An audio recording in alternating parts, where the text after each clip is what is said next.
Baik, untuk Bu Risma mungkin bisa bantu untuk menjawab dari pertanyaan dari Di Ajeng Sri Sunarni. Oke, terima kasih yang sudah bertanya ya. Yang sudah bertanya itu berarti betul-betul memperhatikan dan juga bingung.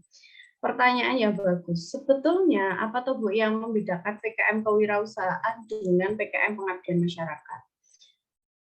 Seharusnya ini kemarin sudah disampaikan oleh Bu Afid ya. Jadi apa toh perbedaan PKM kewirausahaan dengan pengabdian masyarakat atau mungkin dengan PKM gagasan futuristik tertulis. Nah, setiap PKM itu mempunyai jenis ya Mbak ya dan juga memiliki perbedaannya masing-masing. Misalnya saja seperti yang saudara tanyakan.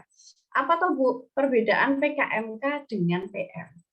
PKMK itu adalah PKM kewirausahaan yang lain dengarkan. Kalau bingung agar nanti oh iya ternyata punya aku juga masih salah ini. Atau yang kemarin tidak mendengarkan jadi tahu. Silahkan teman-teman yang belum mengaktifkan kamera diaktifkan terlebih dahulu. Jadi saya dan juga panitia merasa yakin bahwa dirimu itu ada. Bukan hanya mengaktifkan virtual background, kemudian kamu entah di mana, entah kamu di pasar, atau entah kamu sedang jalan-jalan, atau kamu sedang rebahan sambil kamu itu tangannya kemana-mana ke TikTok. Saya lemes Bu hari ini Bu ya. Kemarin ada ibu-ibu saya tuh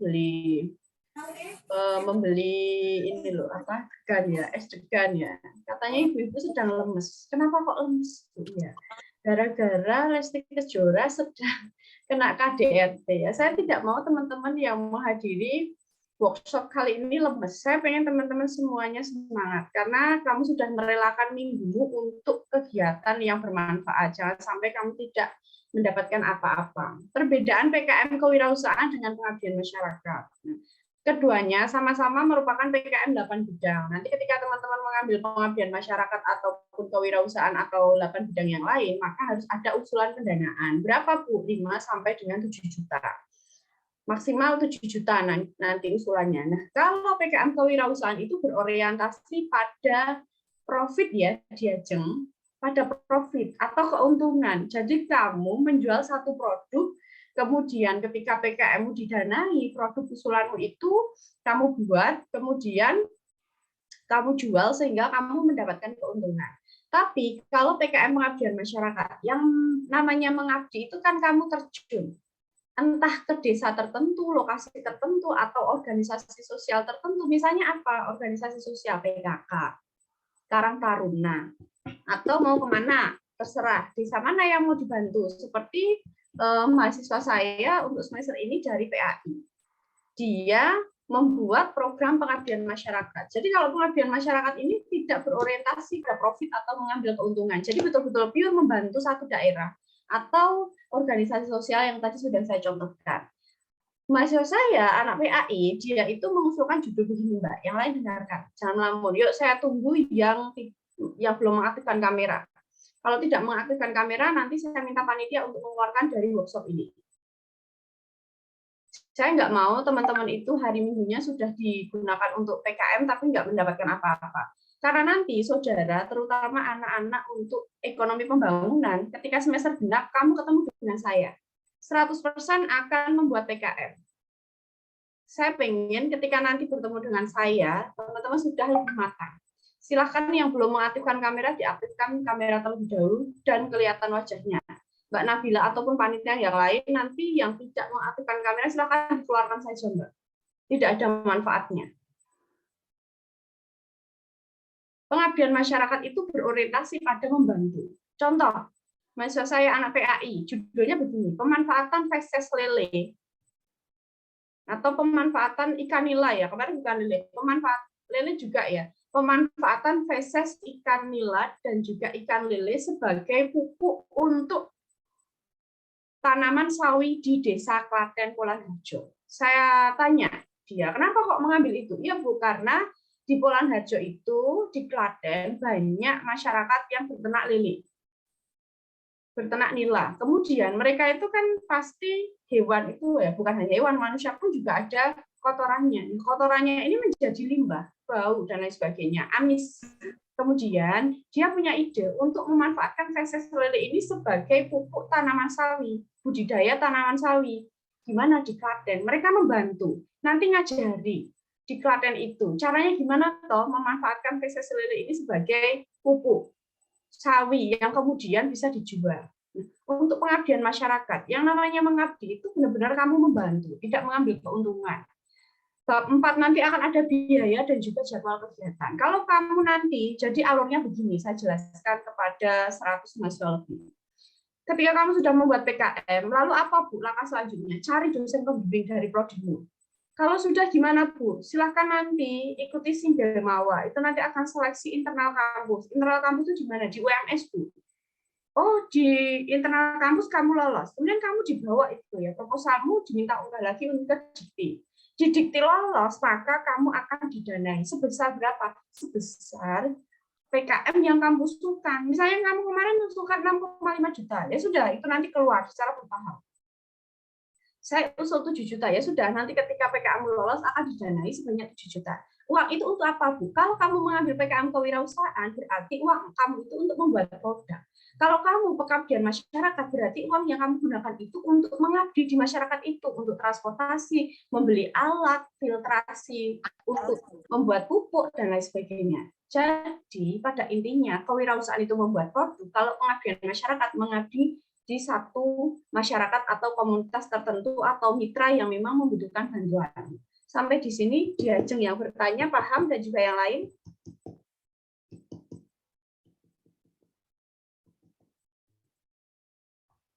Silahkan, saya serahkan kembali ke Mbak Nabila.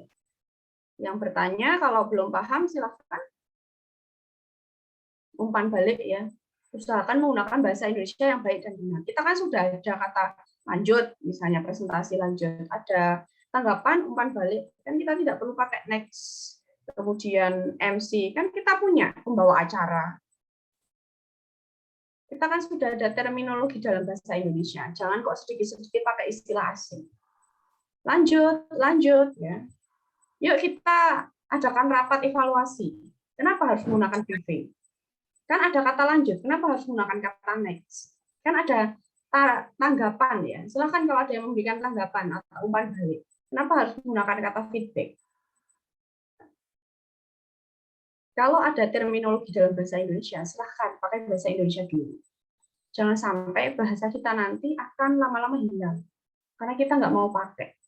Seperti halnya India itu kan punya bahasa Hindi, tapi mereka tidak pakai bahasa Hindi, lebih dominan pakai bahasa Inggris. Lama-lama ya akan hilang identitas mereka. Malaysia, mereka punya bahasa Melayu, tapi lebih suka pakai bahasa Inggris karena mereka berdua, India dan juga Malaysia adalah jajahan Inggris. Belajar dari negara tetangga, Mas Mbak. Coba kita cintai bahasa kita, jangan sampai hilang. Sudah penjelasan saya, silakan saya kembalikan lagi kepada moderator. Baik, terima kasih Ibu. Kemudian untuk kita, baik sepertinya para peserta sudah paham terkait penyusunan bab 1 proposal PKM ya. Alhamdulillah, jika tidak ada yang bertanya, kita lanjutkan ke acara selanjutnya. Acara yang ketiga yaitu penyampaian materi dari pembicara kita mengenai penyusunan bab 2 proposal PKM oleh Ibu Risma. Waktu selanjutnya kita akan memasuki materi pada hari ini yang akan membahas mengenai penyusunan bab 2. Kemudian kepada Ibu Risma, waktu dan tempat kami persilahkan. Ya, ini untuk nanti teman-teman yang menjadi pembawa acara atau moderator. Waktu dan tempat ini tidak bisa dipersilahkannya. Yang betul begini, kepada Ibu Risma kami persilahkan atau saya persilahkan, cukup. Kemudian ini hal yang paling remeh-temeh dan juga sepele. Rata-rata mahasiswa salah 99%, absensi dan juga presensi. Ketika kalian masuk di kampus, kemudian kalian hadir, itu namanya presensi, Mas, Mbak. Bukan absensi. Kalau kalian tidak hadir, diminta tanda tangan, nah itu baru absensi. Jadi jangan sampai kebalik-balik. Sebelum saya mau masuk ke bab 2, saya mau memberikan satu contoh proposal dari teman kalian, sudah dikerjakan. Saya ingatkan lagi, Mbak Nabila, saya tanya. Mahasiswa sudah mengumpulkan bab 1? Mayoritas sudah mengumpulkan. Nah, oke. Yang belum mengumpulkan ditunggu hari ini maksimal jam 9 malam. Kalau tidak mengumpul hari ini, tidak usah diberi sertifikat. Saya pengen betul-betul anak-anak ekonomi itu goal dalam membuat PKM. Kemudian Mbak, yang masih salah, atau jangan jam 9 kalau nanti terlalu mepet, besok. Maksimal besok jam 9 malam. Semua harus mengumpulkan. Kemudian banyak yang masih revisi Mbak, terutama PKM kewirausahaan. Kalian masih membuat produk makanan dan minuman. Apakah Bu Aflet tidak memberikan informasi? Kalau teman-teman membuat produk makanan dan minuman untuk kewirausahaan, 100% kamu tidak akan lolos dalam seleksi internal kampus. Kok bisa, Bu? Iya, karena sudah terlalu banyak. Karena yang menyeleksi di internal kampus itu teman-teman saya, Bu Laili, kemudian Pak Khalid. Kalau kamu membuat PKMK, produk makanan dan minuman, itu banyak banget. Pasti tidak akan lolos. Coba dong ke yang lain. Misalnya produk apa? Produk yang bernilai jual, batik atau dan lain sebagainya. Pupuk. Coba nanti dipikirkan kembali yang masih membuat produk makanan dan minuman harus diganti maksimal besok jam 9 malam. Ya. Kemudian ini saya mengulang sedikit untuk PKM yang kemarin. Nah, apakah ini sudah betul atau belum? Ini masih, walaupun saya tahu masih banyak beberapa copy paste dari internet, kita akan mengkoreksi bersama-sama. Ini kelompok siapa ini? Peningkatan nilai tambah ekonomi dalam pemanfaatan daun katuk sebagai hair tonic untuk merangsang pertumbuhan dan mencegah kerontokan rambut. Kalau saya boleh menilai ya, ini PKM yang kamu buat terlalu umum, Mas Mbak. Tapi nggak apa-apa. Ini lumayan dibandingkan dengan yang lain. Coba, pemanfaatan daun katuk sebagai hair tonic merangsang pertumbuhan dan mencegah kerontokan rambut. Rambut siapa? Ketika membuat judul itu harus spesifik. Ya ini Bu Risma hari ini agak kejam memang. Agar apa toh nantinya? Agar kamu di bab 2, bab 3, bab selanjutnya itu lebih mengerti. Ibarat kata begini loh, saya tanya. Ketika kamu ingin membangun rumah, fondasi itu dalam rumah itu apa? Ketika mau membangun rumah, fondasi dalam rumah itu apa? Cakar ayam. Ketika kamu mau membangun rumah tingkat 3, 4, 5 atau gedung bertingkat sampai 30 lantai, tidak mungkin kamu membuat cakar ayam yang kecil. Cakar ayamnya harus tinggi. Sama dengan ketika kamu membuat karya tulis ilmiah. Karya tulis ilmiah itu apa tuh, Bu Risma? Banyak. PKM salah satunya, skripsi, tesis, disertasi, jurnal.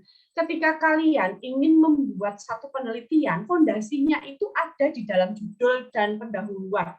Ingat-ingat, nanti kamu pengen wisuda harus membuat jurnal ya, atau membuat skripsi. Sudah ada wacana kalau membuat jurnal, kemudian bisa terbit dalam jurnal yang terindeks, bahkan internasional, maka kamu tidak perlu membuat skripsi. Tapi wacana ini mungkin berubah ketika nanti kamu semester 7 menterinya ganti, bisa berubah. Tapi ya bolehlah dibuat jaga-jaga, membuat jurnal dan juga membuat skripsi. Ketika kalian membuat karya tulis ilmiah, misalnya membuat jurnal, membuat PKM, membuat skripsi, maka fondasimu itu ada dalam judul dan juga dalam pendahuluan, terutama latar belakang masalah. Saya katakan, teman saya sebagai tim juri internal kampus, Bu Laili dan juga Pak Khalid, setiap tahun PKM itu membaca ribuan, bahkan puluhan ribu. Apakah semua dibaca keseluruhan? Tidak. Ini rahasia yang harus kalian tahu, yang tidak banyak orang tahu dan tidak akan saya sampaikan sembarangan. Apakah mereka membaca semua? Tidak. Lalu bagaimana, Bu Risma? Yang mereka baca adalah judul dan latar belakang. Kalau judul dan latar belakangmu bagus, maka mereka akan melanjutkan pembacaan pada bab sebelumnya. Kalau judul dan latar belakangmu kurang bagus, maka mereka akan ibarat kata, udahlah, tidak usah dibaca, dibuang aja, ya, disingkirkan proposalnya. Kenyataannya seperti itu. Terlebih kalau kamu membuat produk makanan dan minuman, dilihat dari judulnya aja sudahlah, disingkirkan, tidak lolos, eman-eman. Kalau kamu punya konsep yang bagus, tapi kamu membuat judul dan latar belakangnya tidak sesuai dengan kaidah dan juga tidak kuat, kamu tidak akan lolos dalam proposal. Kalau kamu mau nanti menulis skripsi, judul dan pendahuluan latar belakangmu jelek, sebagus apapun konsepmu, maka dosen pembimbing tidak akan ACC. Ini ada salah satu contoh proposal. Peningkatan nilai tambah ekonomi dalam pemanfaatan daun kaktus sebagai hair tonic merangsang pertumbuhan dan mencegah kerontokan rambut. Ketika kamu mau membuat PKM, membuat skripsi, cek dulu Mas, Mbak, di Google Scholar, ada enggak? Saya pikir ini sebetulnya sudah ada. Tapi coba dimodifikasi. Misalnya, peningkatan nilai tambah ekonomi dalam pemanfaatan daun kaktus sebagai hair tonic. Kata hair tonic, saya tanya 100 mahasiswa jawab, buka mic-nya. Hair tonic istilah asing bukan? Panitia juga belum jawab. Jawab. Hair tonic istilah asing bukan? Istilah asing. Istilah asing. Tidak pinter. Kalau istilah asing, maka harus dimiringkan penulisannya. Ini belum dimiringkan. Lanjut judulnya. Pemanfaatan daun kaktus sebagai hair tonic merangsang pertumbuhan dan mencegah kerontokan rambut. Kalau hanya kamu tujukan untuk manusia, ini sudah terlalu umum. Coba kamu tujukan untuk hewan peliharaan, misalnya kucing, atau untuk anak-anak. Tawarkan konsep herbal, daun kaktus sebagai hair tonic herbal untuk merangsang pertumbuhan rambut pada kucing, pada anjing. Jadi judul itu harus spesifik dan mengerucut. Jadi ketika orang membaca judulmu itu akan tahu. Nah ini pencegahan perontokan rambut, rambutnya sopo. Rambutmu dewe ya, rambut manusia, rambut kuntilanak misalnya. Itu harus spesifik ya, nanti diperbaiki. Kemudian kita masuk ke bab 1, latar belakang masalah. 1.1. Kemarin saya bilang latar belakang itu berdasarkan pada apa? Mbak Nabila tadi habis ngomong loh. Latar belakang masalah berdasarkan pada jawab. Semua penelitian akan mengarah ke situ. Jadi ini manfaatnya bukan hanya PKM. Nanti kalau kalian menulis, jawab. Bab 1 pendahuluan, latar belakang masalah itu berdasarkan kepada titik-titik. Jawab 100 mahasiswa. Jangan hanya diam rebahan, kemudian scroll TikTok karena Lesti Kejora sedang KDRT. Mereka sudah sukses, sudah enak. Kalian masih berjuang. Jadi harus serius dalam menjalani perkuliahan. Bu, orang sukses itu nggak harus pintar. Jalan hidup seseorang beda-beda. Ada kok banyak orang yang sukses karena dia pintar. Anggap aja itu sebagai salah satu usaha yang dia lakukan. Tapi banyak kok Bu, orang sukses itu tidak harus pintar. Memang tidak harus pintar, tapi apa? Dia adalah orang yang bertanggung jawab. Dikon kuliah, dikon seminar, mangkat, bertanggung jawab, tidak sekarepe dhewe. Saya tanya, jawablah sayang ya. Sayang-sayangnya Kak Jill, tolong dijawab. Bab 1 pendahuluan latar belakang. Ketika menulis latar belakang, yang harus diutarakan dalam paragraf pertama adalah Mbak Nabila loh, baru selesai ngomong. Adalah apa? Jawablah. Saya tidak butuh senyumanmu. Saya butuh jawabanmu. Coba Mbak Nabila, wakilkan teman-teman. Yang lain kupingnya dibuka. Didengarkan. Mbak Nabila. Diajeng Nabila, kamu di mana sayang? Jawablah pertanyaan dari Bu Risma. Mbak Nabila. Mbak Nabila mana? Jadi Ibu, mohon maaf, ini tadi masalahnya putus-putus. Ya, nggak apa-apa. Saya ulangi lagi. Dalam menulis bab 1 pendahuluan latar belakang masalah, yang disampaikan harus apa? Seperti apa? Tadi kamu sudah ngomong itu. Berdasarkan pada apa? Bu, boleh izin bantu menjawab nggak, Bu? Boleh, silakan Mas. Saya senang kalau ada yang menjawab. Berdasarkan pada Kalau yang paragraf pertama itu kalau nggak salah tentang gejala atau masalah yang muncul nggak sih, Bu? Maksudnya kayak sebenarnya ada problem apa sih di apa yang mau kita teliti gitu? ya cocok. Berdasarkan pada masalah. Masalah harus berdasarkan fakta atau fenomena yang terjadi di masyarakat. Ngomongnya itu dulu. Jangan ke teori. Coba kamu baca di layar. Sebentar ya. Saya berbagi layar terlebih dahulu. Perhatikan layar kalian masing-masing?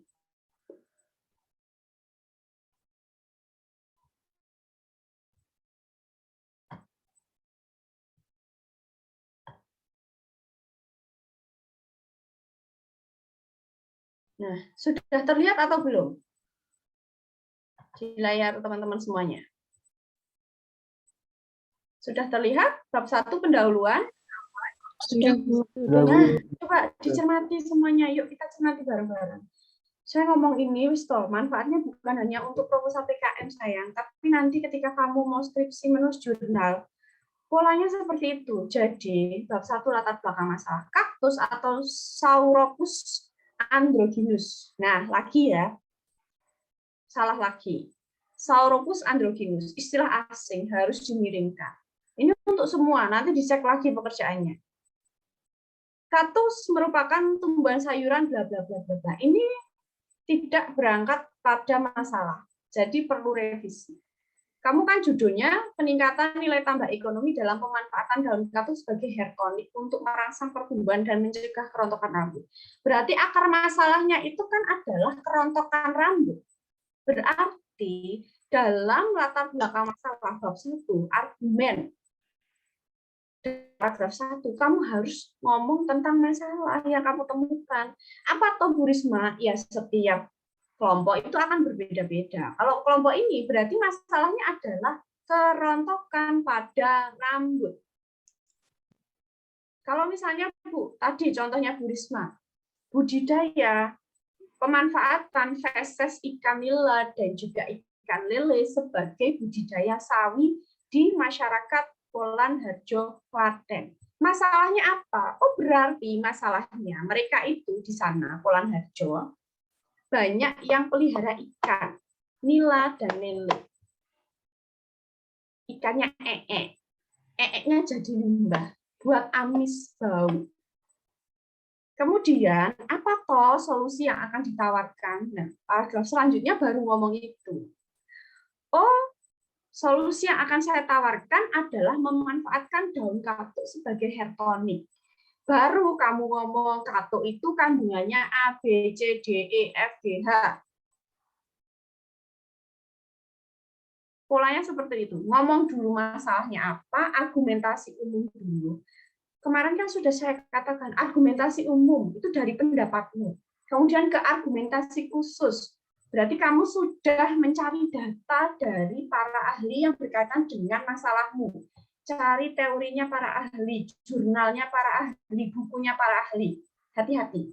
Jangan ada yang copy paste atau saling tempel dari internet yang sumbernya tidak bisa dipertanggungjawabkan. Ini masalah di semua kampus.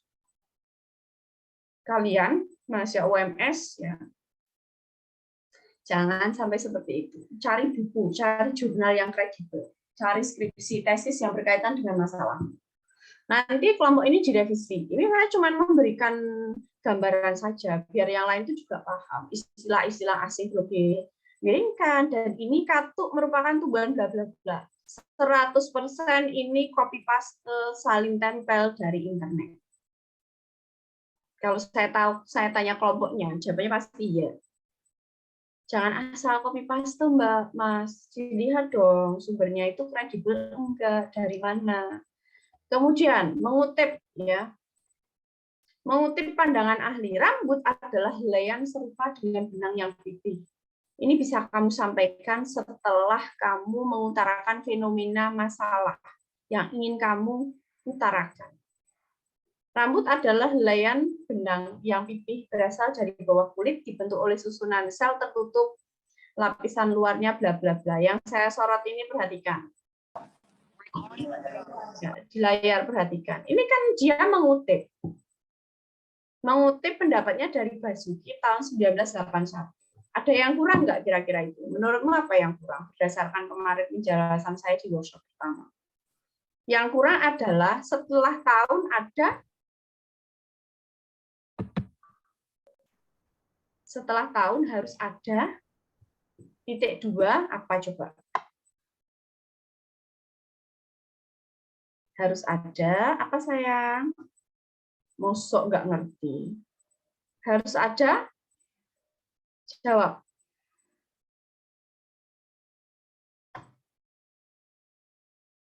Riris Arinda, jawab coba. Setelah ada tahun, maka harus ada, ini loh, saya besarkan biar kalian ketok. Rambut adalah helai yang serupa benang pipih yang berasal dari yang saya blok itu, Mbak. Jawab Muhammad Ataf dan juga Riris Arinda. Rambut adalah helai yang serupa dengan benang pipih yang berasal dari bawah kulit dibentuk oleh bla bla bla. Kurung buka Basuki, 1981.2 apa? Ayo jawab.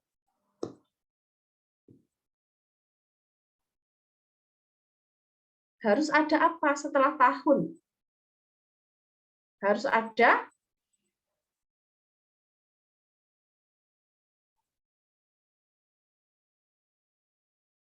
100 mahasiswa. Tidak ada yang menjawab, tidak saya lanjutkan. Halaman, Bu. Nah, ya, betul Mbak Astrid. Harus ada halaman. Lalu saya pakai itu, saya pakai aplikasi ini tuh. Walaupun teman-teman itu pakai aplikasi Mendeley, tambahkan halamannya. Halaman piro. 1981.2 spasi 5. Oh, ada di halaman 5. Pembaca ketika ingin meng-cross-check tulisanmu, mereka akan tahu dan yakin, oh iya, ternyata betul loh di bukunya Pak Basuki tahun 1981 di halaman 5. Nah, kalau seperti itu, indikasinya saling tempel, asal dari internet. Tidak punya bukunya. Entah itu buku dalam bentuk fisik atau dalam bentuk PDF. Tidak punya jurnalnya. Kalau kalian ingin pembaca itu yakin bahwa tulisanmu itu ilmiah, maka cantumkan, sertakan halaman. Ngerti ya sampai di sini? Ngerti dong, masa nggak ngerti? Pahami sedikit-sedikit, walaupun kalian masih semester awal. Ya. Setelah masalah, kemudian pandangan dari ahli, maka di paragraf yang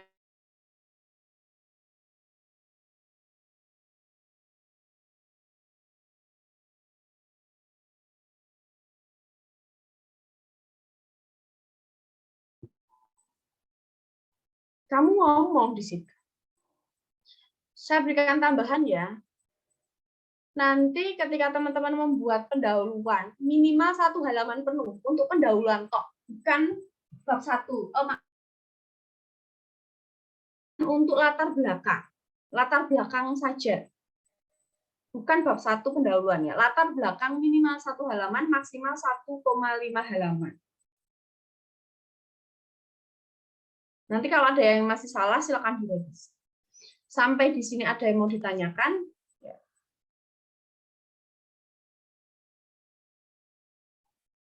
Rumusan masalah betul atau salah ini?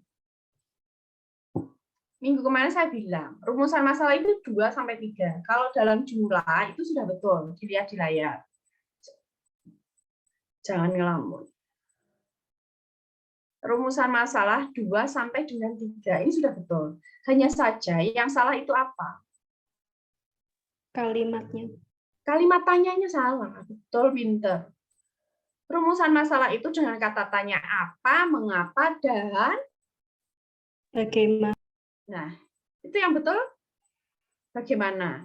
Kemudian kata seperti itu dicoret saja biar betul. Apa cara memasarkan atau bagaimana cara itu yang lebih betul sebetulnya. Bagaimana cara memasarkan produk hair tonic? Hair tonic itu kan istilah asing toh, dimiringkan. Rumusannya 3, tujuannya juga 3. Betul, sudah betul. Manfaat, luaran.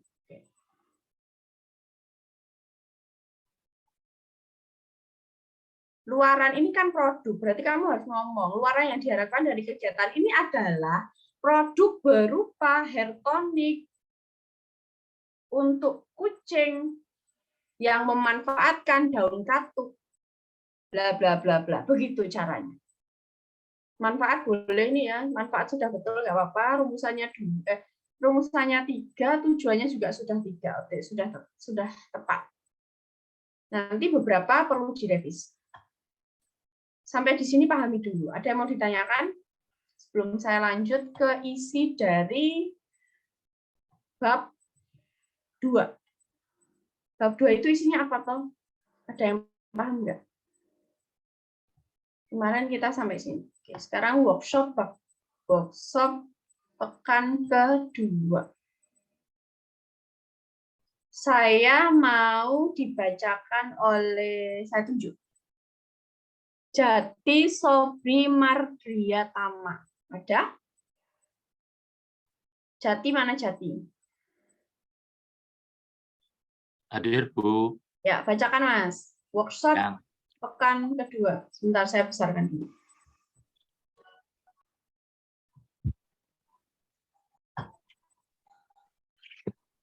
Nah, baca. workshop pekan kedua. Yang pertama, buatlah bab 2 dari proposal yang saudara buat. Isi bab sebagai berikut. Ya. Yang pertama, membuat tinjauan pustaka atau PKM jenis PI, KC, RSH, RE, dan KI. Kedua, membuat gambaran umum usaha atau PKM jenis PM dan benar, Bu. Dan K. Ya. Yang ketiga, khusus PKM GFT. Membuat gagasan atau konsep dari proposal. Ya, oke. Saya tanya Mas Jati, PKMPI itu apa? Kepanjangannya. Panjangannya apa PKMPI? PKMKC kepanjangannya apa?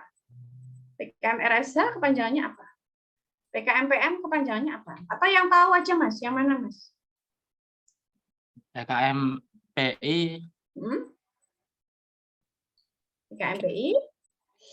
Penerapan iptek, Bu. Ya, pinter. Kemudian KC. KC apa? KC Karsa Cipta. Ya, pinter. Lanjut. Kemudian RSH apa, Mas?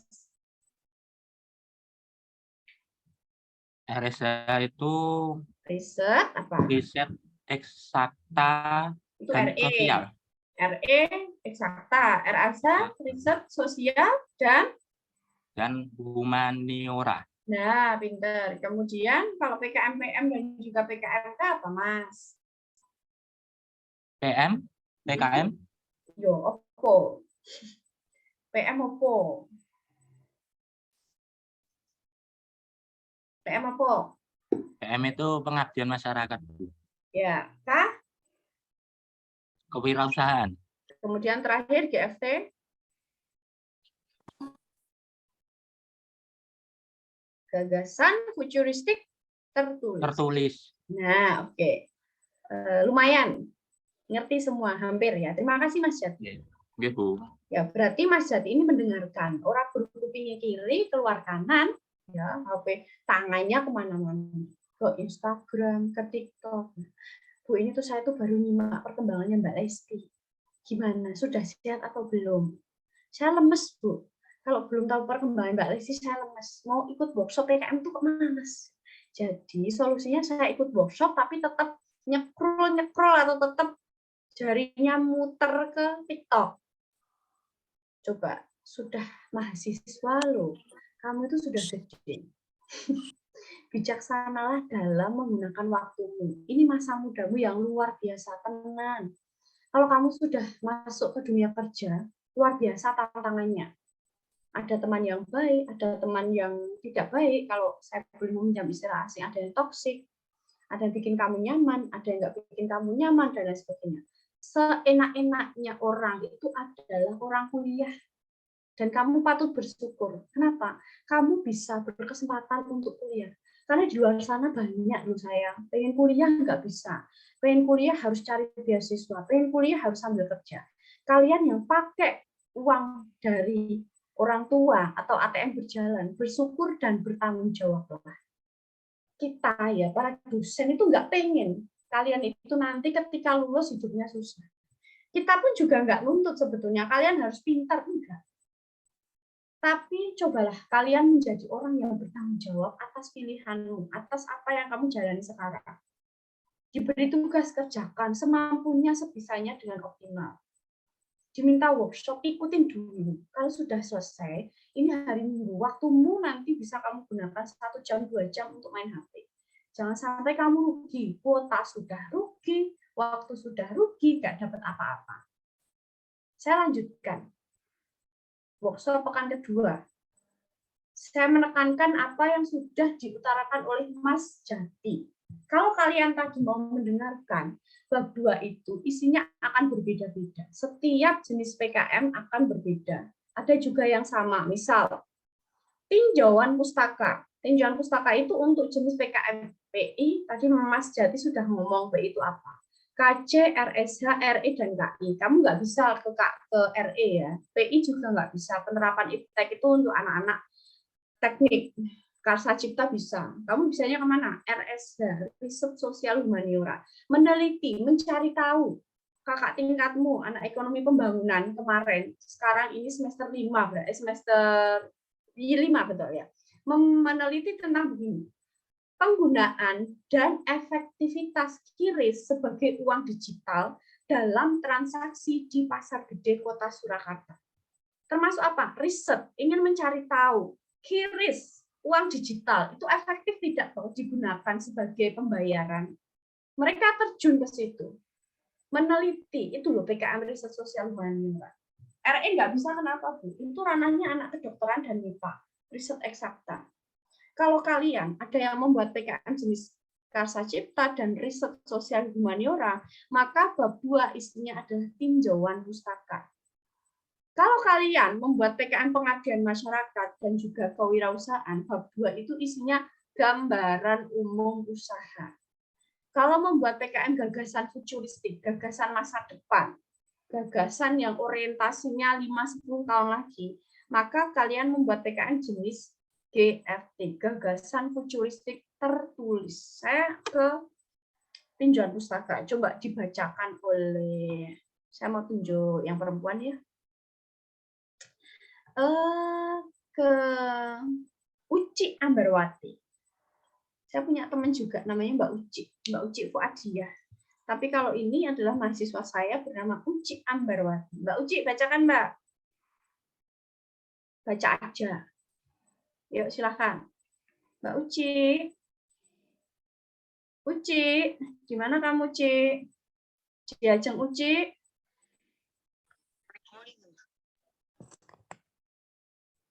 Diajeng Uci. Kamu di mana Diajeng Uci? Coba panitia dicat ya, ada atau tidak. Kalau tidak ada, boleh dikeluarkan. Saya mau ke Mbak Lia Setiawati. Mbak Lia mana Mbak Lia? Lia Setiawati, NIM-nya B100-200-214. Lia Setiawati. Ya, saya silakan dibaca. Apa itu tinjauan pustaka? Apa itu tinjauan pustaka? Yang pertama, tinjauan pustaka merupakan pengkajian sumber ilmiah yang berdasarkan topik atau teori tertentu. Yang kedua, tinjauan pustaka atau literatur review memberikan gambaran tentang pengetahuan yang ada saat ini. Yang ketiga, tinjauan pustaka memungkinkan penulis mengidentifikasi teori, metode, dan kesenjangan relevan dalam penelitian. Yang terakhir, tinjauan pustaka bertujuan untuk memberikan kepastian bahwa penelitian yang saudara lakukan berbeda dengan penelitian sebelumnya. Ya, terima kasih sayang. Gini ya. Ibu, sama-sama. Tinjauan pustaka. Coba saya mau contoh kalimat. Presiden Jokowi, hari ini Presiden Jokowi meninjau perkembangan renovasi Gedung 1 kampus Universitas Muhammadiyah Surakarta. Kata meninjau artinya apa? Coba jawablah, hei kalian mahasiswa. Meninjau artinya apa toh? Memantau. Ya, ada lagi? Punya usulan lain? Meninjau. Tadi loh, Presiden Jokowi meninjau. Selain memantau, apa? Mengamati. Mengamati, ya. Meninjau, memantau, mengamati, melihat. Tinjauan pustaka atau dalam istilah asingnya literature review memberikan gambaran tentang pengetahuan yang sudah ada saat ini. Jadi, kalau kalian nanti sudah saatnya menulis skripsi, pasti bab 2 adalah tinjauan pustaka. Bu Risma, tinjauan pustaka itu apa, Tom? Di situ sudah saya jelaskan. Tinjauan pustaka memungkinkan penulis mengidentifikasi teori, metode, dan kesenjangan relevan dalam penelitian. Jadi begini, Tadi kan sudah ada yang contoh yang tadi ya, jadi penggunaan kaktus ya, kaktus atau bukan, penggunaan daun kaktus sebagai hair tonic mencegah kerontokan pada kucing. Tinjauan pustaka itu adalah melakukan penelusuran, melihat, mengidentifikasi. Ya. Melihat apa toh Bu? Melihat di mana? Melihat di Google Scholar, di jurnal, atau di kampus-kampus manapun tentang suatu penelitian yang memiliki objek atau teori yang sama dengan apa yang saya lakukan. Misal, tadi pemanfaatan daun kaktus sebagai obat anti rontok untuk kucing. Objeknya yang mana atau objeknya? Daun kaktus, kucing. Berarti di Google Scholar saya akan cari tahu daun kaktus. Siapa toh yang pernah meneliti daun kaktus? Ada 10 ternyata. Kemudian dalam bab 2 tinjauan pustaka, kamu harus cerita, ngomong, tulis siapa yang pernah meneliti itu. Misalnya 1, Risma Nur Rahmawati tahun 2020 meneliti daun kaktus, judulnya ini, rumusan masalahnya ini, hasilnya ini, jabarkan secara singkat. 2 misalnya, Uci Fuadia, bla bla bla, tahun 2010, bukunya sudah terbit, itu kamu cerita secara singkat. Kemudian di bab terakhir atau paragraf terakhir kamu ngomong, sebetulnya apa toh yang membedakan penelitian yang sudah dilakukan sebelumnya dengan milikmu. Tinjauan pustaka itu, kalau tadi kamu menyimak, dibacakan oleh temanmu, di paragraf terakhir ini ya, di poin terakhir, bahwa tinjauan pustaka itu bertujuan untuk memberikan kepastian bahwa penelitian yang saudara lakukan berbeda dengan penelitian sebelumnya. Kalau ada 10 gimana? Tulis semuanya. Kalau tidak ada gimana Bu? Ngomong di bab 2. Ternyata penelitian yang saya lakukan belum pernah ada sebelumnya. Jadi apa yang kamu lakukan ini benar-benar baru Mas Mbak, adik-adik semuanya. Diajeng dan kamu semuanya. Ya. Misalnya ekonomi moneter. Siapa tahu yang pernah mengkaji tentang ekonomi moneter?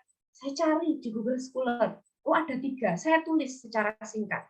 Hasilnya apa? Kemudian kamu ngomong apa yang membedakan penelitian sebelumnya dengan yang sudah ada, dengan yang akan kamu teliti. Karena membaca itu ingin tahu, dosen pembimbingmu atau tim juri itu nanti akan membaca, oh ternyata yang kamu lakukan ini belum pernah ada sebelumnya.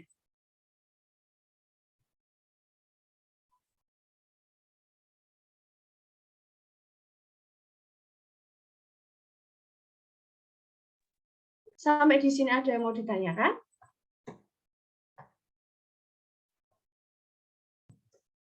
Oke, ini dilihat dulu. Saya berikan waktu 2 menit. Dilihat di layar.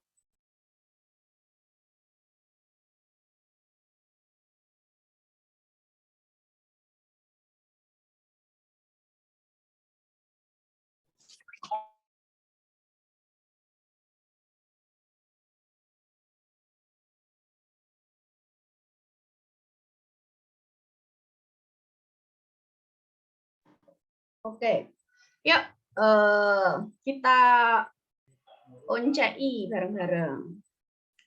Tinjauan pustaka bab 2.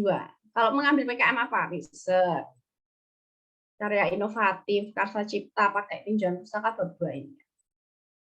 Bab 2 isinya tinjauan pustaka. Penelitian ini tidak terlepas dari penelitian terdahulu, maka dari itu penulis memerlukan beberapa jurnal sebagai bahan acuan. Oh, berarti dia acuannya jurnal. Apakah harus jurnal, Bu? Tidak hanya jurnal, tapi yang kredibel. Apa buku yang sudah diterbitkan, jurnal internasional, jurnal yang diakui Sinta, kemudian skripsi, tesis, disertasi boleh. Karena penulis ini menggunakan metode kuantitatif. Perbedaan penelitian, dia ngomong. Perbedaan penelitian yang penulis ambil dengan penelitian jurnal terdahulu, yaitu bla bla bla. Dia ngomong.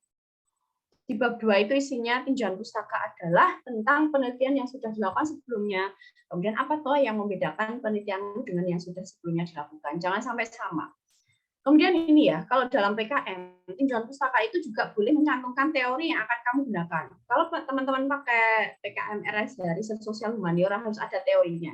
Berarti kamu nanti di tinjauan pustaka juga ngomong teori yang kamu gunakan apa. Tapi kalau dalam penelitian Skripsi, tinjauan pustaka itu berbeda dengan landasan teori. Subbabnya berbeda. Judulnya sama bab 2, tinjauan pustaka dan landasan teori. Berarti 1.1 tinjauan pustaka, 1.2 landasan teori. Kalau dalam PKM ini memang agak-agak aneh sedikit menurut saya, tapi ya nggak apa-apa. Karena memang pedomannya seperti itu, tinjauan pustaka dan landasan teori boleh disatukan. Sekarang kita lanjut. Bentar ya. Sudah lanjut belum slide-nya? Di saya kok mandek ya? Belum ya? Oke, tunggu. Ya. Saya ini dulu. New share. Stop dulu. Ya. Nah, oke, baru bisa. Kemudian saya pengen dibacakan oleh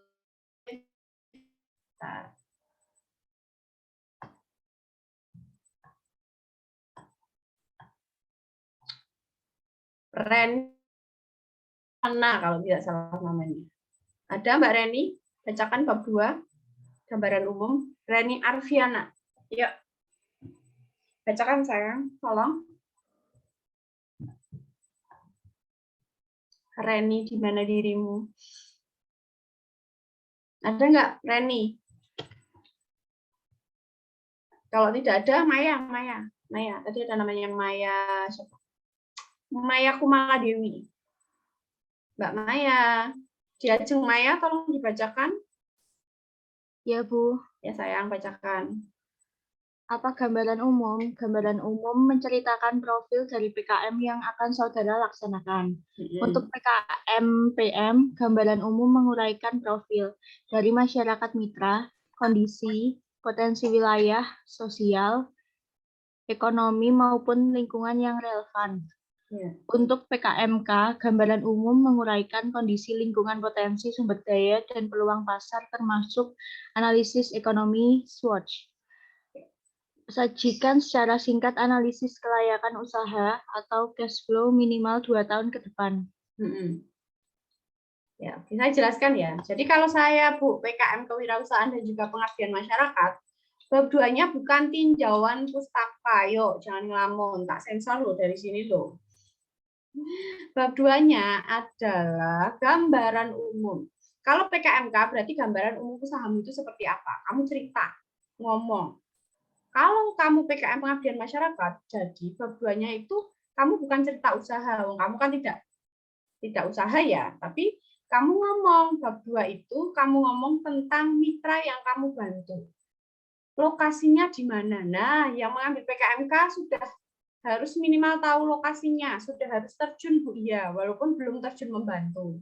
Kapan Bu kita membantu? Kalau proposalmu didanai oleh Dikti. Kalau sekarang kamu cukup tahu lokasinya, kemudian ini di bab 2, dengarkan yang PKM pengabdian masyarakat. Kamu tahu lokasinya, kemudian kamu foto. Misalnya di mana tadi? Oh, budidaya lele di Klaten, di foto. Di mana? Lokasinya di foto. Oh, saya mau membantu majelis taklim, Bu. Ya di foto majelis taklimnya. Saya mau membantu PKK, Bu. Ya PKK-nya di foto. Kalau membantu di salah satu desa, seperti contoh tadi ya, di Klaten, Kulon Harjo, berarti kalian harus ke camatnya, minta data desa. Luas wilayahnya berapa, penduduknya kerjanya apa, laki-lakinya berapa, perempuannya berapa, mereka kerjanya apa, itu harus ada di bab 2. Kemudian cari juga di Google Map, kemudian nanti ditangkap layar atau istilah asing di screenshot. Ditampilkan itu di bab 2. Kemarin saya sudah kirim contoh PKM belum panitia? Nanti kalau belum saya kirim ya, biar teman-teman itu tahu. Sudah Ibu. Oh ya, oke. Kalau sudah, harusnya sudah tahu gambarannya. Nah, kalau PKM kewirausahaan beda dengan PKM pengabdian masyarakat. Kalau pengabdian masyarakat itu menguraikan profil dari masyarakat mitra yang ingin kamu bantu, kondisinya seperti apa, potensi wilayahnya bagaimana, sosial ekonominya seperti apa, itu kamu cerita di PKM pengabdian masyarakat. Tapi kalau teman-teman mengambil PKMK, kamu menguraikan tentang peluang pasar usaha. Usahamu itu nanti bagaimana cara memasarkannya, kelebihannya apa, apa, kekurangannya apa, itu kamu harus cerita di bab 2. Kok saya lanjut nggak bisa ya ini? Contohnya begini, saya mau kasih contoh. Berhenti dulu, berhenti.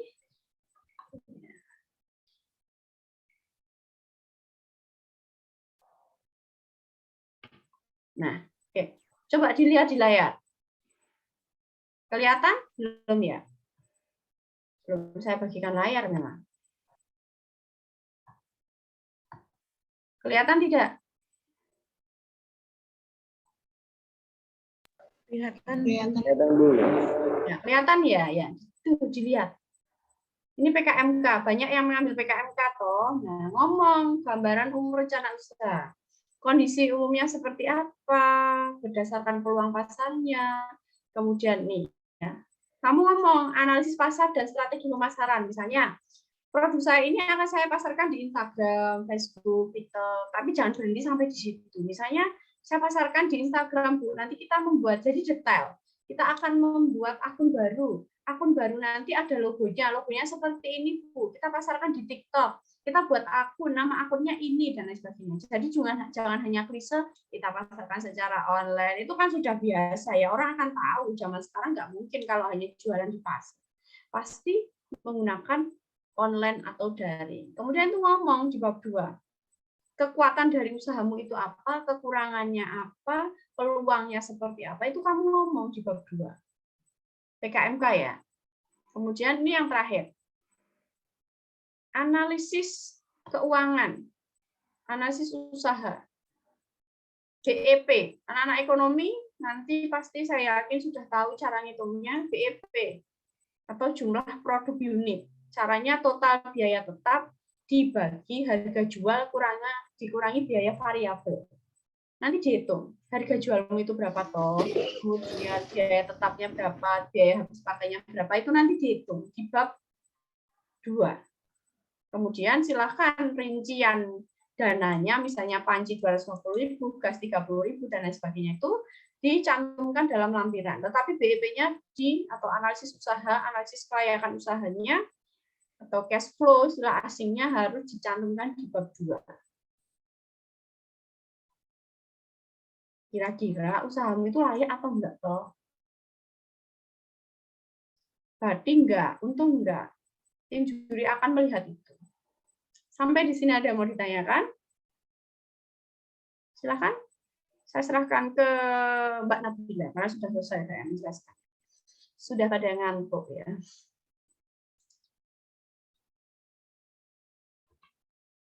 Silakan Mbak Nabila, saya kembalikan ke dirimu.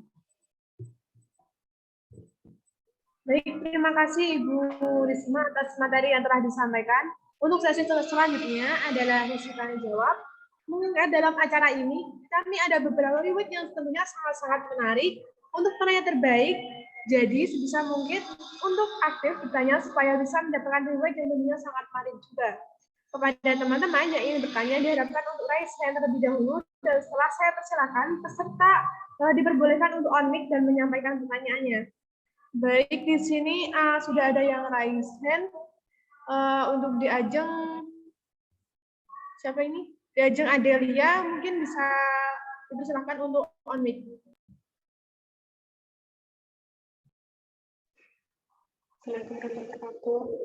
Mohon maaf, saya izin bertanya mengenai tadi yang telah disampaikan pada gambaran umum. Itu kan ada analisis kelayakan usaha minimal 2 tahun ke depan. Nah, semisal kalau kita baru menciptakan suatu produk kecantikan misalnya, itu kalau kita kan kalau PKM itu atau karya ilmiah harus berdasarkan mengambil pada jurnal atau hal yang sebagai penguat. Nah, itu bagaimana cara kita untuk melakukan untuk memperkuat dari PKM yang kita buat tentang mengenai ini ya, kelayakan usaha minimal 2 tahun ke depan. untuk menganalisis. Caranya bagaimana? Terima kasih. Sekian. Wassalamualaikum warahmatullahi wabarakatuh. Ya, jadi gini Mbak, kalian anak-anak ekonomi, kemarin itu ada kasus ya, saya lupa semester berapa sekarang ya, ada kasus ketika Maaf dia Ibu, suaranya kurang ini Bu. kurang banter. Iya, Sekarang sudah. atau mungkin sinyal saya ya. Iya, sinyalnya Mbak. Iya, maaf. Terima kasih. Silakan Iya. dilanjut. Ya, begini panitia, moderator, tulis apa yang saya sampaikan biar bisa dibaca oleh Mbak. Jadi begini Mbak, ada kasus dari kakak tingkat kalian anak ekonomi pembangunan itu ketika membuat justifikasi anggaran dalam proposal PKM itu tidak sesuai dengan kenyataan. Karena orang Indonesia itu kadang-kadang terbiasa ya, kita membuat acara nih, kita keuangannya dilebih-lebihkan agar nanti kita entuk turahan. Saya seperti itu. Ibu-ibu PKK itu ya. Seperti itu ya. Buat proposal dilebih-lebihkan dananya biar entuk turahan. Nah, itu sebetulnya yang akan menjadi sandungan dalam BEP-mu. Analisis kelayakan usahamu. Lalu, seperti apa Bu agar kita bisa meyakinkan pembaca dan tim juri bahwa usaha yang kita jalankan ini layak? Yang pertama, tulis Mbak Nadia. Silahkan teman-teman membuat harga sesuai dengan kenyataan. Misalnya, Bu, saya kan tidak tahu harga ini itu. Kan kita belum mendapatkan uangnya. Teman-teman saya yakin pasti pakai Tokopedia, pasti pakai Shopee. Misalnya butuh kompor, butuh alat ini, butuh itu. Cek harganya di Shopee, cek harganya di Tokopedia. Ambil yang paling murah atau paling standar. Kemudian yang kedua, jangan menghabiskan uangmu untuk membeli biaya peralatan. Misalnya, mengajukan 7 juta, untuk peralatan 5 juta, kemudian untuk biaya habis pakai 2 juta. Ini tidak seimbang. Kamu nanti usahamu akan bangkrut. Kenapa? Karena duitmu entek untuk beli alat. Solusinya seperti apa? Solusi yang ketiga adalah minimalisir alat dan maksimalkan biaya untuk membeli bahan agar produksimu banyak. Semakin banyak kamu produksi barang, yang akan kamu jual akan semakin banyak. Itu solusi dari saya. Ada 3. Jangan melebih-lebihkan harga, kemudian jangan menghabiskan uang untuk biaya peralatan. Seimbangkan. Yang ketiga, optimalkan untuk membuat produk. Semakin banyak, semakin bagus. Keuntungannya juga jangan mengambil terlalu banyak. Standar aja, Mbak. Untuk hitungannya bagaimana, Bu? Kalau untuk hitungannya, PKM juga itu sudah ada Excel-nya. Tapi saya tidak tahu kalau sekarang. Nanti teman-teman bisa diskusi dengan anak-anak ekonomi atau dengan teman-temanmu, ini BEP gimana yo ngitungnya. Nanti silahkan bertanya. Itu ya, Mbak Adelia ya, Diajeng Adelia. Baik, terus untuk apa namanya judul terkait dengan judul itu kan tidak boleh membuat makanan ya, Bu. Terus solusinya bagaimana ya? Diganti, apakah tetap itu tapi judulnya diganti untuk fokus ke pemasaran atau bagaimana? Oh enggak, harus ganti semuanya dong. Kalau judulnya udah makanan minuman kan pasti pembahasannya juga makanan dan minuman. Kelihatan. Jadi nggak boleh. Harus ganti semuanya, konsep, judul, latar belakang dan lain sebagainya. Temukan toh, kan nggak harus ini toh. Ibarat kata kan nggak harus makanan dan minuman toh.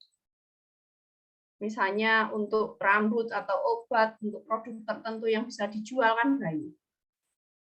Ya, Mbak Adelia, begitu jawaban saya. Terima kasih. Sama-sama. Yo, ada lagi Mbak Moderator, saya serahkan kembali pada dirimu.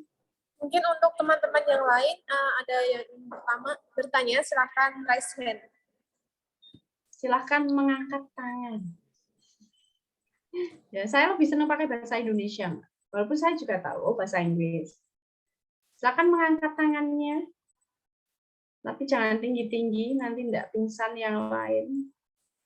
Saya mau bertanya. Jika kalau ini kan per kelompok itu kan sudah dibagi ya, tapi itu kalau dosen pembimbingnya itu ACC itu bagaimana ya? Ya di jalan atau berpengaruh nanti sewaktu kita masuk prodi atau fakultas atau bagaimana? Semisal dosen pembimbing itu ACC. Terima kasih. Ya, begini loh. Sebetulnya kelompok itu kan 3-5. 1 atau 2 disarankan beda prodi, beda angkatan. Berarti kan mayoritas itu dari prodimu. Misalnya saya anak EP, Bu. Saya anak akuntansi, Bu. Berarti kan sebetulnya mayoritas itu yang 3 dari anak EP atau yang 4 dari anak EP, yang 1 dari anak ekonomi beda angkatan. Ya, mana yang dominan itu kamu pilih sebagai calon dosen pembimbing. Kalau proposal saya disetujui, ya nggak apa-apa. Minta beliau untuk membimbing. Kalau di jadwal Simpel Mawa sudah ada jadwalnya, tinggal kamu unggah. Tunjuk salah satu menjadi ketua sebagai orang yang paling bertanggung jawab untuk mengunggah dan lain sebagainya. Itu Mbak Adel. Diajeng Adel, deh. Diajeng Adel, gitu ya Diajeng.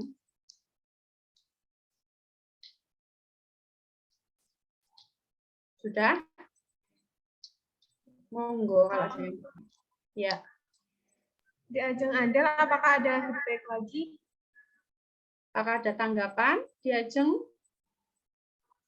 Tidak, Bu. Terima kasih, suaranya kurang ini sinyalnya. Ya.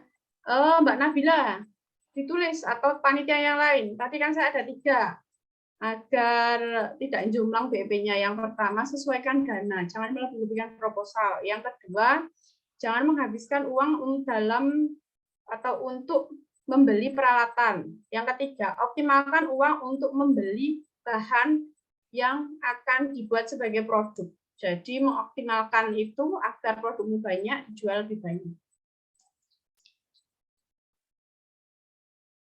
Baik Ibu, ini ada yang bertanya lagi di kolom chat, di kolom komentar. Izin bacakan ya Bu. Assalamualaikum warahmatullahi wabarakatuh. Izin bertanya Bu, sebelumnya maaf belum bisa on cam Bu. Apakah dari bidang PKMK itu boleh melanjutkan kewirausahaan yang sudah ada ya Bu?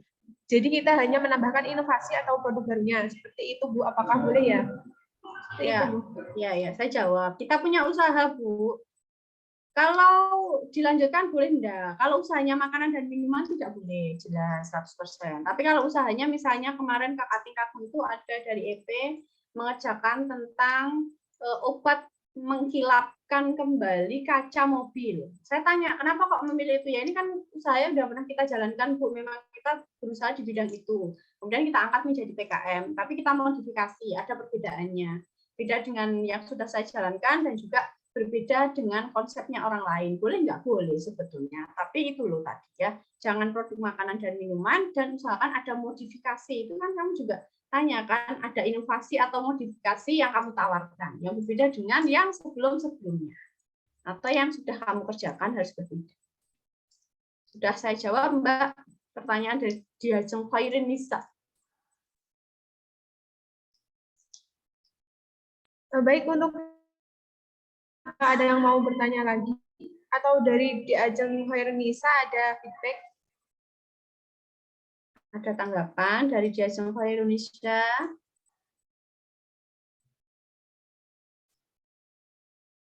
Saya yang bertanya kembali di chat juga boleh kok, kalau malu-malu.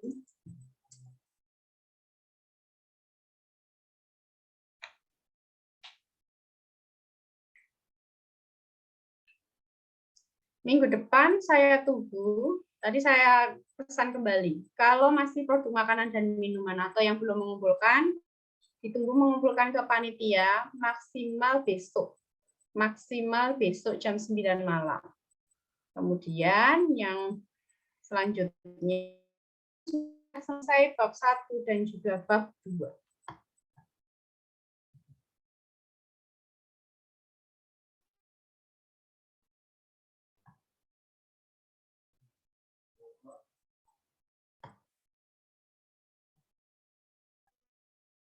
Yang lain masih mendengar suara saya? Mbak Nabila menghilang ya. Ada yang mau ditanyakan lagi? Karena Mbak Nabila. Iya Bu, sebelumnya izinnya untuk tadi kan ada tinjauan pustaka ya. Nah, itu kan tadi harus dicantumkan beberapa yang sudah diteliti atau orang meneliti tentang judul yang kita pilih tadi. Nah, kemungkinan kan kalau yang judul saya pakai itu banyak sekali yang meneliti. Nah, itu dijadikan beberapa sampelnya aja atau disebutkan semuanya? Disebutkan semuanya. Tapi kalau saya malah boleh sarankan ganti. Berarti kan orang itu kan sudah banyak diteliti. Apa yang kamu tulis kan berarti sudah banyak orang menulis. Jadi kurang menarik.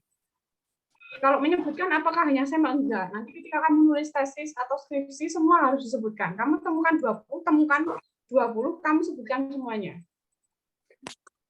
Oh iya, ya. Kebetulan yang saya pakai itu banyak yang meneliti dengan teknik tersebut, cuman ada beberapa modifikasi yang saya pakai.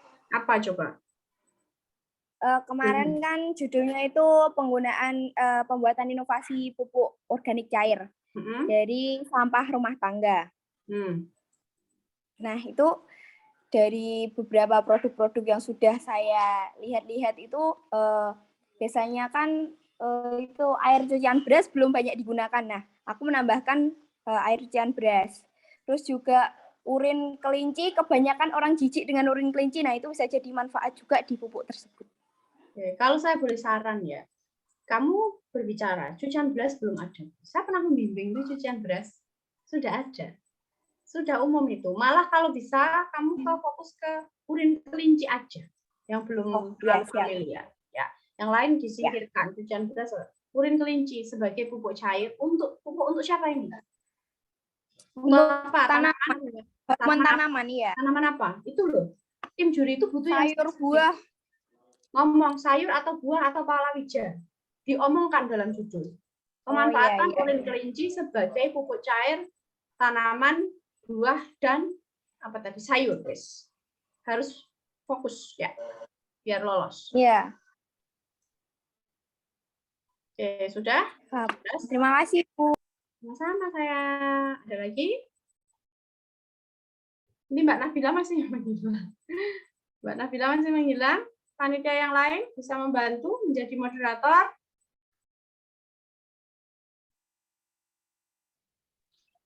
Baik, Ibu, ini ada yang bertanya di kolom chat. Ya. Izin membacakan pertanyaannya ya, Bu.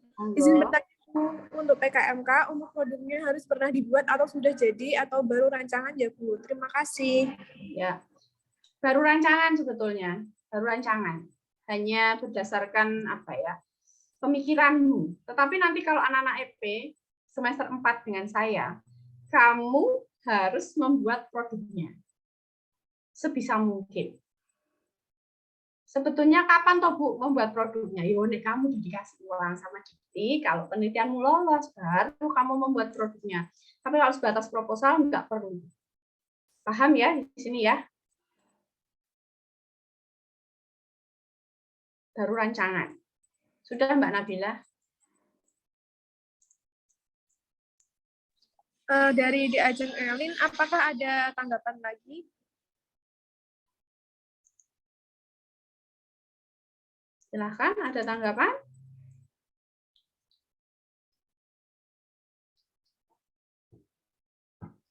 Baik. Untuk teman-teman yang lain, apakah ada yang ingin ditanyakan?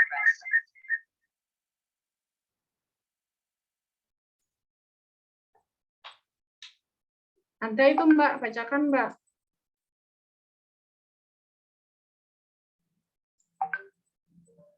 Mbak Nab, ada itu di kolom. Izin membacakan, Bu. Ya. Izin bertanya, Bu, kalau untuk PKM RSH pada bagian perencanaan keuangannya, itu bagaimana ya, Bu? Bagaimana apanya? Meriset itu sebetulnya apa tuh? Meneliti. Meneliti itu bisa dengan studi pustaka, bisa dengan studi lapangan. Kalau contoh yang saya ambil dari kakak tingkatmu anak EP, efektivitas dan penggunaan uang digital QRIS sebagai alat pembayaran di pasar gede kota Surakarta.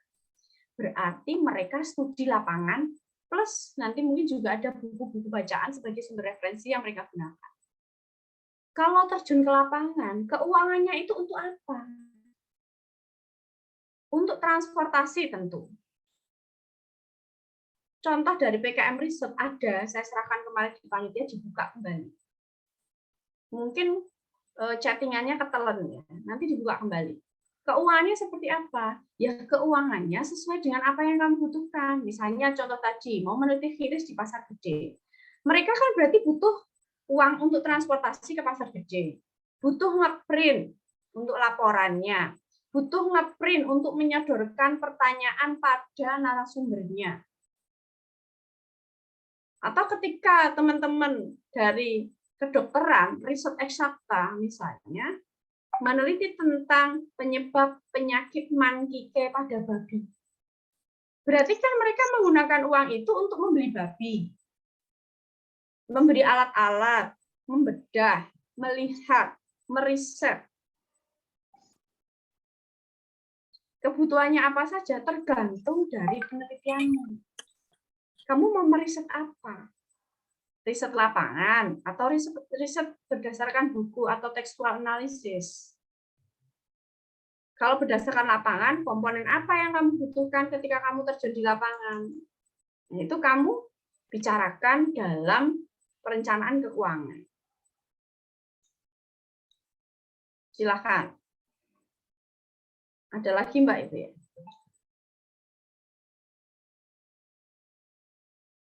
Bacakan Mbak Nabila.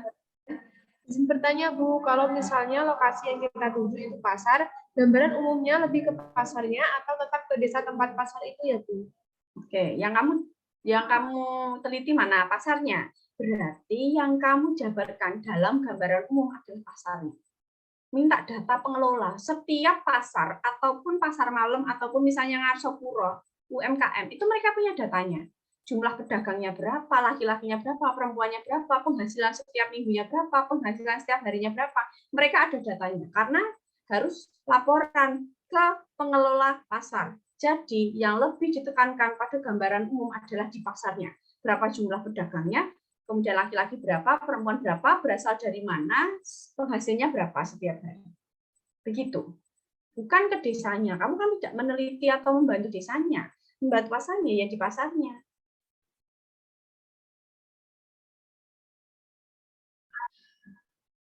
Baik, ini ada pertanyaan lagi Bu dari Dimas Rusel. Izin bertanya Bu, dari saya sudah punya produk yang terjual. Hal itu bisakah dimasukkan ke PKMK? Namun barang itu sudah banyak orang yang jualannya sama. Apa harus ganti produk yang belum banyak yang dijual ya Bu? Terima kasih. Ganti.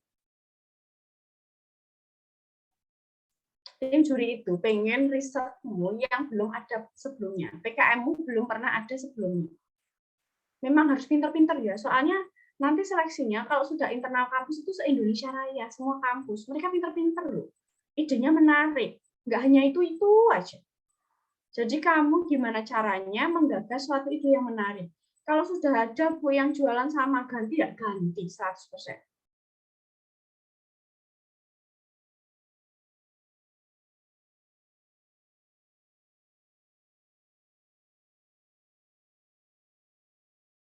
Ibu, terima kasih atas jawabannya. Mungkin ada dari teman-teman yang ingin memberi tanggapan atau ada yang ingin ditanyakan lagi?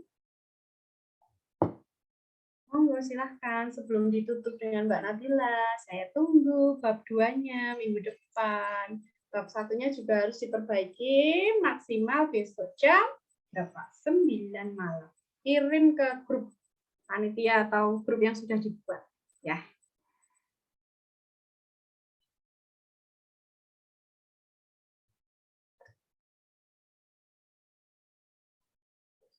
Sepertinya sudah, Mbak. Mereka sedang berkontemplasi untuk memikirkan ide baru. Baik, mungkin jika dari teman-teman tidak ada yang ingin ditanyakan lagi, saya tutup untuk sesi tanya jawab kali ini. Terima kasih kepada Ibu Risma atas materi yang telah disampaikan. Selanjutnya, perkenankan saya untuk membacakan kesimpulan dari materi yang telah disampaikan oleh Ibu Risma tadi. Tinjauan pustaka atau literatur review memberikan gambaran tentang pengetahuan yang ada saat ini. Tinjauan pustaka bertujuan untuk memberikan kepastian bahwa penelitian yang dilakukan berbeda dengan penelitian sebelumnya. Untuk gambaran umum sendiri, untuk PKM-PM, gambaran umum menguraikan profil dari masyarakat mitra, kondisi, potensi wilayah, sosial, ekonomi, maupun lingkungan yang relevan. Untuk PKMK sendiri, gambaran umum menguraikan kondisi lingkungan, potensi sumber daya, dan peluang pasar termasuk analisis ekonomi atau SWOT. Sajikan secara singkat analisis kelayakan usaha atau cash flow minimal 2 tahun ke depan. Baik Ibu, apakah dari Ibu ada dua patah kata sebagai closing statement untuk menutup sesi materi pada pagi hari ini? Ya, sukanya kok patah-patah tambah banyak patah-patah ya. Oke, sebenarnya saya tidak mau memberikan patah-patah, tapi nggak apa-apa. Saya cuma mengingatkan aja. Kalau PKMK, jangan produk makanan dan minuman. Kalau kamu PKMPM, minimal kamu tahu lokasinya di mana, di foto, minta data di sana. Kalian jangan ada yang keliru lagi, karena saya yakin yang dikumpulkan oleh panitia banyak yang keliru. Tetap semangat dan bertanggung jawab. Oke, sehat selalu semuanya.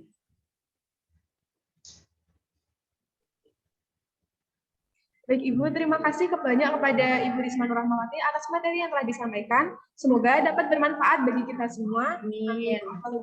Amin. Saya akan mengingatkan kembali bahwa tanggal 11 untuk tanggal Minggu 9 Oktober 2022 akan dilaksanakan workshop PKM yang ketiga. Pada workshop PKM yang ketiga nanti kita akan diajarkan bagaimana sih cara menyusun proposal bab 3 pada proposal PKM dengan baik dan benar oleh pembicara kita yaitu Ibu Risma. Mungkin selanjutnya ada acara dokumentasi, diharapkan untuk semua hadirin untuk menghidupkan kameranya terlebih dahulu dan untuk panitia untuk bantu screenshot ya. Baik, untuk slide pertama saya akan memberikan aba-aba. 1, 2, 3. Untuk slide yang kedua, 1, 2, 3. Untuk slide yang ketiga, 1, 2, 3. Untuk slide terakhir, 1, 2, 3. Baik, terima kasih kepada teman-teman semua. Selanjutnya, kami ingin menyampaikan nama-nama yang mendapatkan reward sebagai penilaian terbaik pada acara kali ini. Untuk nama-nama tersebut adalah yang pertama ada di ajang Adelia Febrianti, kemudian untuk penanya terbaik yang kedua ada di ajang Khairinisa Ramadhani. Nama-nama yang telah disebutkan tadi diharapkan untuk menghubungi panitia setelah acara selesai ya untuk penerimaan reward. Teman-teman sekalian, kita sudah sampai di penghujung acara.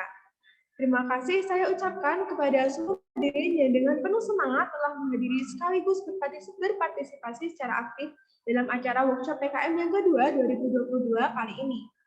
Saya Nabila Jayanti selaku moderator pamit undur diri. Terima kasih dan selamat beraktivitas. Wassalamualaikum warahmatullahi wabarakatuh. Waalaikumsalam warahmatullahi wabarakatuh. Halo semuanya. Terima kasih Bu Risma. Sama.